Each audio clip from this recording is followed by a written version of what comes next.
Hello, good morning, students. This is Mantu Kumar, your geography teacher from AJS Motihari.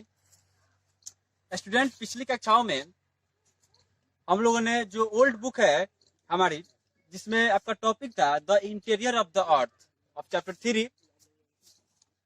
तो आज की जो topic है आवर चेंजिंग अर्थ, जो चैप्टर 3 से ही है, यह भी जो न्यू बुक से आपका है.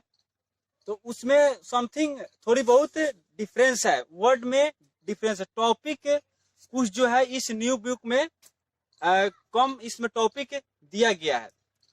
पुरानी वाली बुक में थोड़ा लॉन्ग टर्म में था और आपका लेसन भी लॉन्ग था. और इस बुक में आपका शॉर्ट फॉर्म में है. तो जिसमें इस बुक में जो टॉपिक नहीं दिया हुआ है, जो प्लेट मोमेंट जो थ्योरी है वो इसमें नहीं दिया गया है. जो 3 टाइप्स के होते हैं, कन्वर्जेंट, डाइवर्जेंट एंड ट्रांसफॉर्म. जो कॉजेज है आपका, इन्हीं प्लेटों के कारण आपका अर्थ का मूवमेंट का होना इन्हीं प्लेटों के द्वारा होता है, जिसको लिथोस्फेरिक प्लेट के नाम से जानते हैं. तो लिथोस्फेरिक प्लेट होता क्या है आपको पिछली कक्षाओं में बता दिया गया है. पिछली वीडियो में लेक्चर 17 या 15 होगा, 16 देख सकते हैं. फिर तो आज का जो न्यू बुक से है आवर चेंजिंग अर्थ, तो उसमें आपका टॉपिक था पुरानी वाली बुक में प्लेट मूवमेंट थ्योरी, और इसमें है आपका न्यू बुक में अर्थ मूवमेंट. तो अर्थ मूवमेंट का कॉजेज वही आपका लिथोस्फेरिक प्लेट के कारण होता है. वो कैसे होता है, जैसे आपका क्रस्ट हो गया, आपका अर्थ 3 लेयर में डिवाइड है, आपका क्रस्ट, मेंटल एंड कोर. तो ये आपका क्रस्ट हो गया, ये मेंटल हो गया और ये कोर हो गया.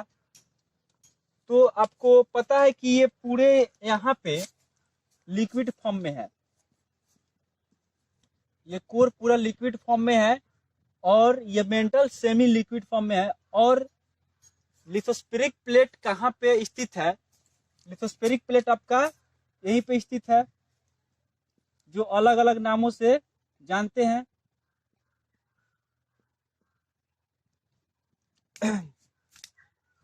इसका अलग अलग डायरेक्शन भी होता है प्लेट्स. पहले इसको समझेंगे, देन उसके बाद डिफिनेशन के साथ हम बताएंगे. अब ये प्लेटें क्या होती है, जो एक दूसरे के विपरीत जाती है, इसको डाइवर्जेंट के नाम से जानते हैं. डी फॉर डाइवर्जेंट केवल समझेंगे और नाम को याद रखेंगे. और 2 प्लेट जो आपस में आती है, आपस में टकराती है, उसको कन्वर्जेंट. और एक अप और डाउन जो नीचे ऊपर घर्षण करती है, उसको ट्रांसफॉर्म. T for transform. तो ये आपका प्लेट की जो डायनेमिक होती है, किस वे में होती है, उसका नाम है तो डाइवर्जेंट, कन्वर्जेंट एंड ट्रांसफॉर्म. और प्लेट मोमेंट थ्योरी कैसे होता है और लिथोस्फेरिक प्लेट होता क्या है, उसके बारे में आपको पिछली कक्षा में बता दिया गया है. कितने प्रकार के लिथोस्फेरिक प्लेट हैं? 7 मेजर लिथोस्फेरिक प्लेट, और 7 का भी नाम आपको बताया गया था और अलग अलग डायग्राम द्वारा आपको समझाया भी गया था. देन तो आपको पता है कि इस क्रस्ट में, सॉरी कोर में, मोल्टेन वे में है. अब फर्स्ट ऑफ ऑल इस टॉपिक में अर्थ मूवमेंट के बारे में, जो फर्स्ट टॉपिक अर्थ मूवमेंट दिया हुआ है, 1 मिनट बुक में देखेंगे ध्यान से. Earth movement,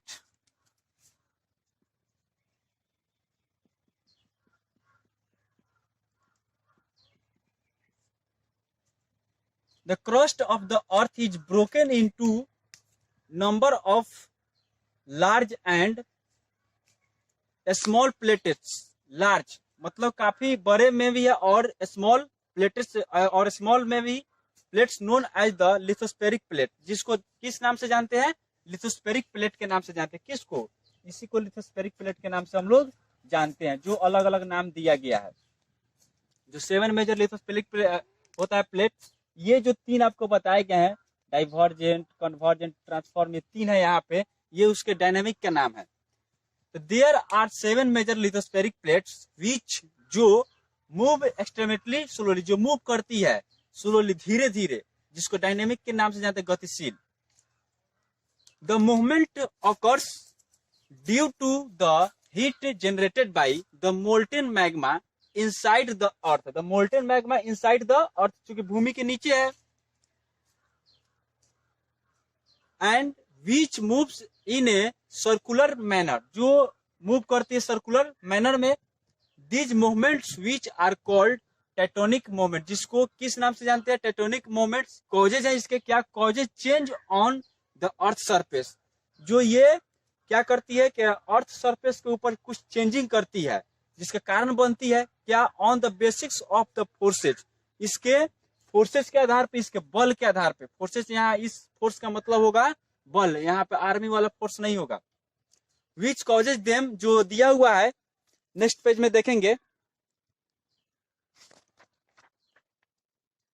these moment are name as endogenic forces and exogenic forces. अब यहाँ पे endogenic forces and exogenic forces को समझेंगे। What is endogenic forces and what is exogenic forces and what is it work, इसके कौन कौन से काम है। अर्थ मूवमेंट का आप थोड़ा छोटा सा टॉपिक बना लेंगे, या समझ रहे हो तो ठीक है। फिर यहाँ पे इंडोजेनिक, यहाँ पे यस,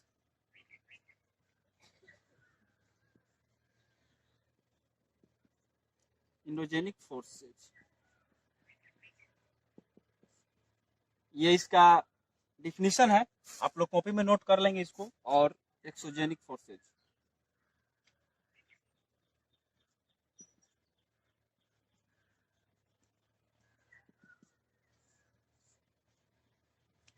यहां समझेंगे endogenic, the forces which act inside, inside means interior, यानी भूमि के आंतरिक में, अंदर में, of the earth are called endogenic forces, यानी आंतरिक क्रियाओं द्वारा जो भी चेंजेस होती है अर्थ सरफेस पे, उसको इंडोजेनिक फोर्सेज कहा जाता है, आंतरिक क्रियाओं के कारण।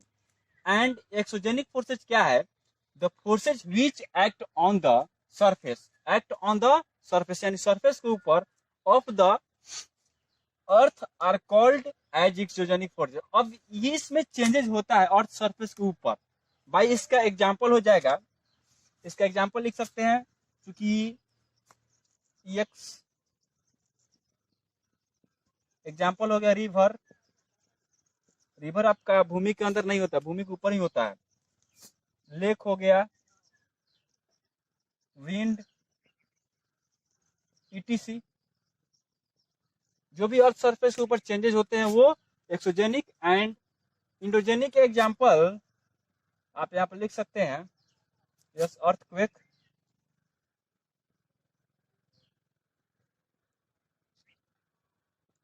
And volcano, etc. क्योंकि अर्थक्वेक क्या करता है, भूमि को वाइब्रेट करता है, जिसके कारण इसका अलग अलग मेजरमेंट है, जो इस टॉपिक में बताया जाएगा कैसे इसको, इसका मेजर किया जाता है। एंड वोल्केनिक इरप्शन जो है, ये भूमि की आंतरिक क्रियाओं द्वारा होता है, और अर्थक्वेक भी आंतरिक क्रियाओं द्वारा ही होता है, भूमि के अंदर से ही ये भी होता है, जिसको इसलिए इंडोजेनिक इसको कहेंगे। अब इसके रूट वर्ड को समझेंगे, होता क्या है रूट वर्ड। अब ये आया कहां से, वर्ड ओरिजिन को इसको देखेंगे। इसकी उत्पत्ति कैसे हुई इंडोजेनिक एंड एक्सोजेनिक फोर्सेज की, इसको तोड़ के थोड़ा बहुत समझेंगे। यहाँ डिफिनीशन से आपको डिफाइन हो रहा है, इंडो मींस इनसाइड, और एक्सोजेनिक का हो गया आपका, एक्सो मींस आउटसाइड, क्योंकि ये अर्थ सरफेस के ऊपर हो रहा है और ये अर्थ सरफेस के इनसाइड में हो रहा है।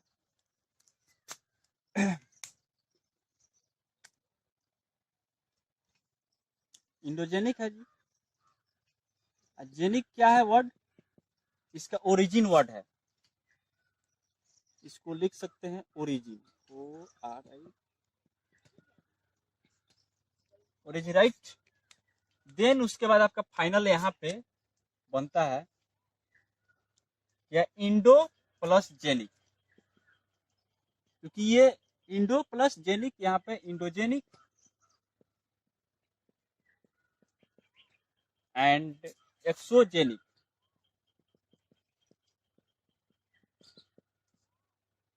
यही आपका रूट वर्ड है, word origin, endogenic and exogenic का।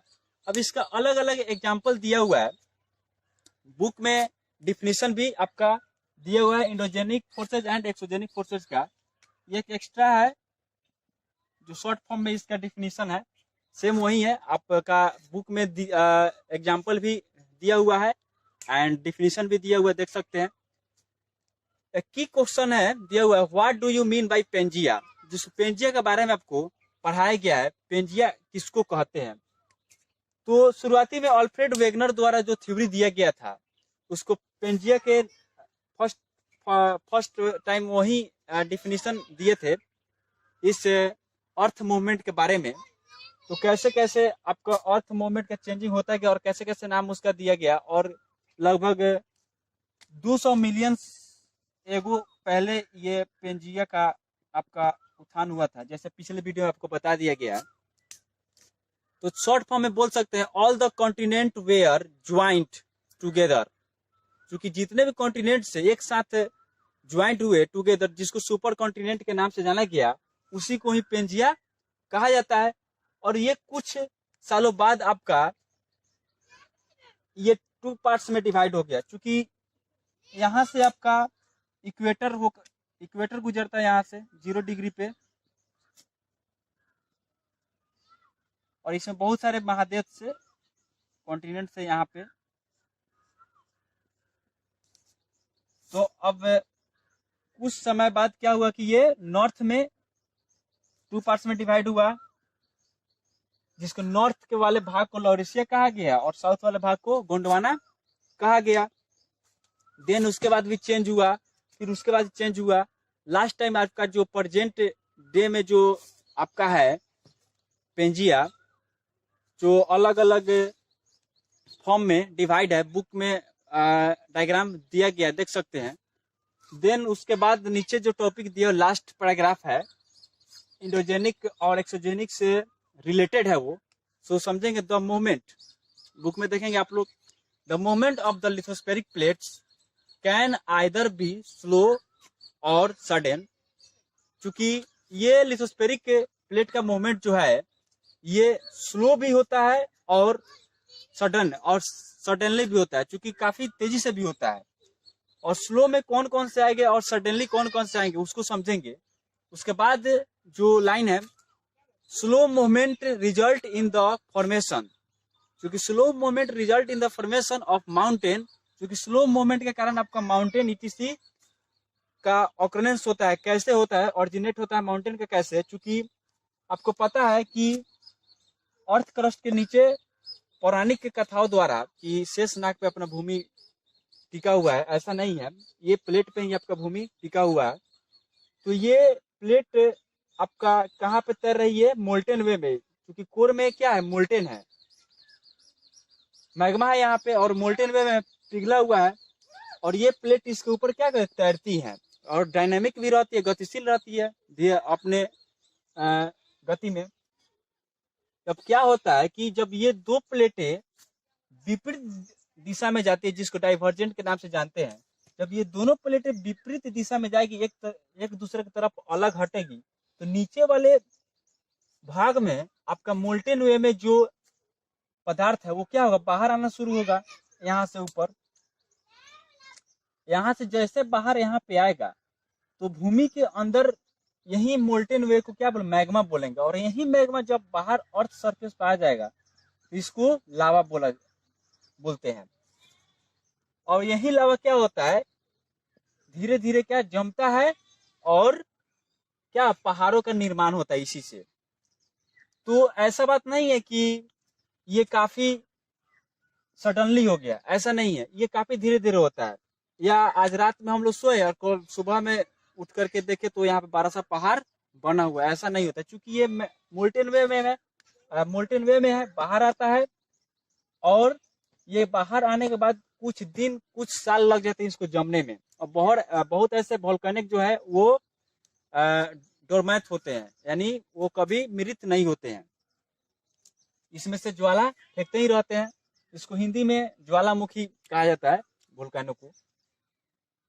देन उसके बाद तो ये आपका इंडोजेनिक फोर्सेस के कारण हुआ, जिसको स्लो मूवमेंट के कारण होता है। तो slow movement result in the formation of the movement while sudden, जबकि suddenly once causes earthquake and volcanic eruption. जो इसका एक कारण है कौन सा, जो सडनली होता है, अर्थक्वेक एंड वोल्केनिक।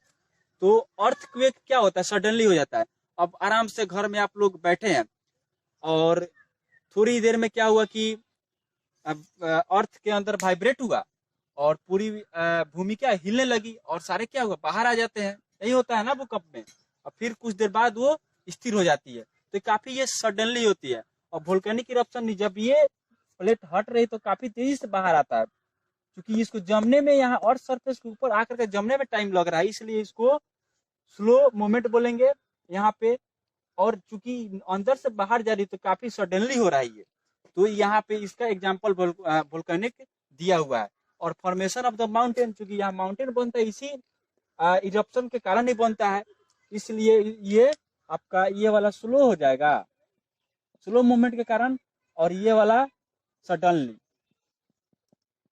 चूंकि ये क्या हो रहा है, SUDD, ये बहुत तेजी से यहाँ से मैग्मा निकल रहा है अर्थ सरफेस पे, अर्थ सरफेस के बाद निकलने के बाद धीरे धीरे जम रहा है, तो ये स्लो हो रहा है। अर्थक्वेक भी क्या होगा आपका, काफी सडनली होता है। और ETC बहुत सारे ऐसे हैं जो स्लो का यहाँ पे एग्जांपल मैंने दे दिया, और सडनली का भी अर्थक्वेक एंड वोल्केनिक। देन उसके बाद दिया हुआ है, but in all these three changes one thing is true, that they occur suddenly, they can be distress for life forms and properties। तो जैसे कि पता है आपका, जो सडनली आपका जो भी होता है मूवमेंट, वो काफी डिस्ट्रक्टिव होता है हमारे लिए भी, और हमारे प्रॉपर्टीज के लिए भी। ETC या कोई भी जान माल है उस सब के लिए क्या होता है, डिस्ट्रक्टिव होता है, और काफी लाइफ को डिस्टर्बेंस भी कर देता है अर्थक्वेक ETC। नेक्स्ट टॉपिक में पढ़ेंगे वोल्केनिक एंड अर्थक्वेक। इस चैप्टर का ये दो टॉपिक लास्ट हो गए, और इसी चैप्टर में और भी है, सो आगे पढ़ेंगे। जो इस वोल्केनिक इरप्शन एंड अर्थक्वेक के बाद पुराने वाला बुक जो है अर्थक्वेक तक ही था टॉपिक, एंड उसके बाद टाइड्स एंड वेव्स जो है ये इसी चैप्टर में ऐड किया हुआ है, पुराने वाले बुक में नेक्स्ट चैप्टर में दिए हुए थे। सो चैप्टर लॉन्ग था, ये भी अच्छा है, इजी वे में करके दिया हुआ है, और डायग्राम के साथ पढ़ेंगे। एंड थैंक यू, नोट कर लेंगे।